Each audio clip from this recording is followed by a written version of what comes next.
today's video mga ka-DIY ay another table skirting tutorial. So dito ay gagawa tayo ng single pleats kada marking. Ayan, yung space natin ay 6 inches. Ganun din yung ating single pleats. Ayan, so gagawa lang tayo dito ng single pleats para sa ating box pleats. So ayan, magpipin muna tayo ng ating mga single pleats bago tayo gagawa ng box pleats. Pagkatapos natin magawa yung ating mga single pleats, so next natin gagawin ay ibubuka lang natin yung ating single pleats at ipin natin side to side sa left and right. Ayan.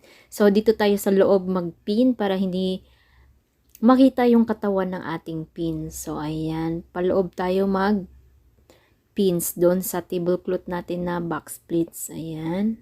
Diyan. Ganun din dito sa ating right. Ayan. Left and right. Para sa design ng ating table skirting ay gumawa lang tayo ng flower na 5 folds. Ayan. Hanapin nyo lang yung video natin na ito, how to make flower on table skirting 5 folds. So, ayan na video ay dyan ko ginawa kung paano gawin yung ating flower. Dahil nakagawa na tayo ng 5 folds na flower, so ang next natin gagawin, ipipin natin yung sa center. Yung tablecloth natin, ipipin natin dyan sa ating center of the table. Ayan. Then, gagawa ulit tayo sa ating left side. Ayan, magtatamtaks tayo ng dalawa. Ayan. Then, itatali na natin yung ating tire wire. Kung wala kayong tire wire, pwede plastic straw o yarn, kahit anong pwedeng pangtali sa ating tablecloth. So, ayan, ididiin lang natin yung tamtaks para hindi matanggal. Ayan. Then, ipapascallop na natin yung ating tablecloth papunta dun sa ating right side. Ayan.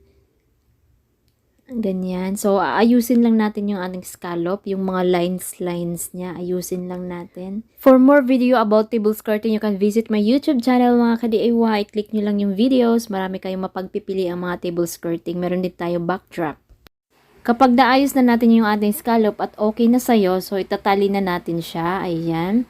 Iti-twist lang natin yung tie wire natin para malak yung ating tablecloth.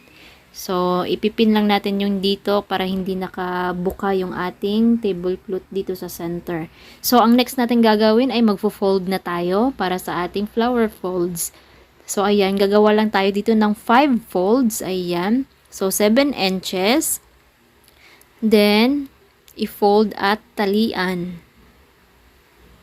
So, i-twist mo lang yung ano natin, tie wire.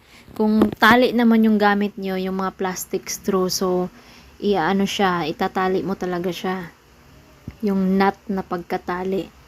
So, ayan, gagawa ka lang ng 5 folds dyan, mga ka-DIY.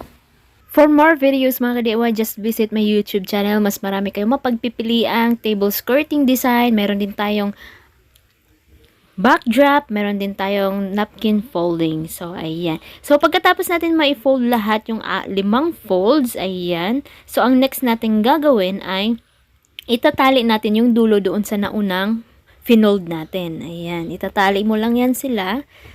At itali mo na din sa center. Ayan. Para hindi magkalasan yung ating mga finolds. Ayan. Para maging secure. So, ayan, tatali-tali mo lang yan, i-twist-twist mo lang yung ating tie wire, at i-twist na natin dito sa dulo at isiksik dun sa ating mga pleatses. So, yung sobra nating tela, so, pwede nating isiksik dun sa ating mga pleatses para maitago natin siya. Ayan, isiksik mo lang, tanggalin mo lang yung pins at isiksik. Then, pagkatapos may isiksik, ibalik natin yung ating pins. Ayan. Ganito ang magiging itsura kapag siniksik na natin yung ating tela. Ayan. So, dapat ipin natin pabalik yung ating pleatses. Ayan. Ganyan. So, ito na yung ating 5 folds. So, pagkatapos, ibuka na natin or hatakin natin yung ating mga folds para lumabas lahat yung ating tablecloth. Pagkatapos, ipa-zigzag fold natin or fan fold. Ayan. So, ipa-zigzag-zigzag mo lang yan.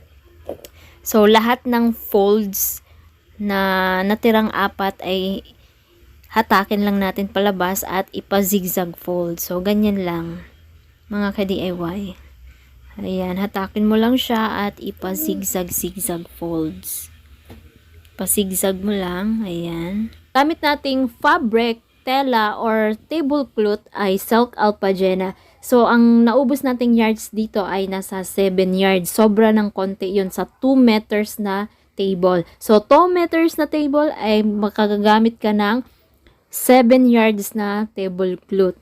60 width yung gamit natin, yung whole na tela. Ito na yung magiging result ng ating flower fold na 5 folds yung ginawa natin. Ayan. So, left and the right yung ating flower at yung sa center niya ay pa-scallop. So, ayan.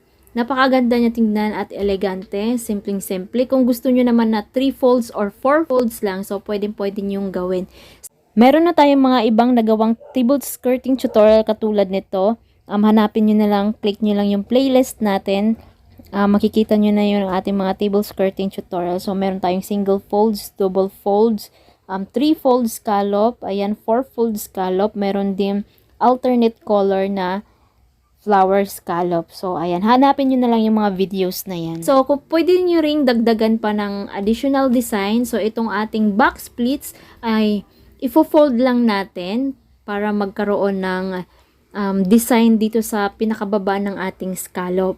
So, ifo-fold lang natin yung center mismo ng ating box pleats. Ayan. Ganyan, ifo-fold mo lang paakyat din ipin. So, yung finold natin na pa-rose fold, dapat nakaano din siya, pa-curve din, katulad sa ating scallop sa center. So, kung ano yung curve ng ating scallop, ganun din yung pa-curve ng ating rose fold sa baba.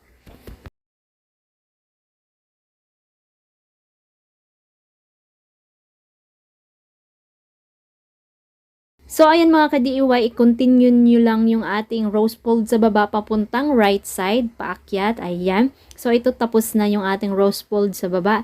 So, optional lang naman ito kung gusto nyo pang dagdagan yung design nyo sa scallop sa baba ng rose fold. Kung gusto nyo naman plain lang, so wag nyo nalagyan ng rose fold sa baba. So, hanggang dito na lang yung ating video. Wag nyo kalimutang like, subscribe, at i-hit ang notification bell ng ating YouTube channel para lagi kayong updated at paki-follow na rin yung ating Facebook page at paki-share na rin itong ating video para mas maraming makanood, matuto at magkaroon ng mga ideas. Maraming salamat!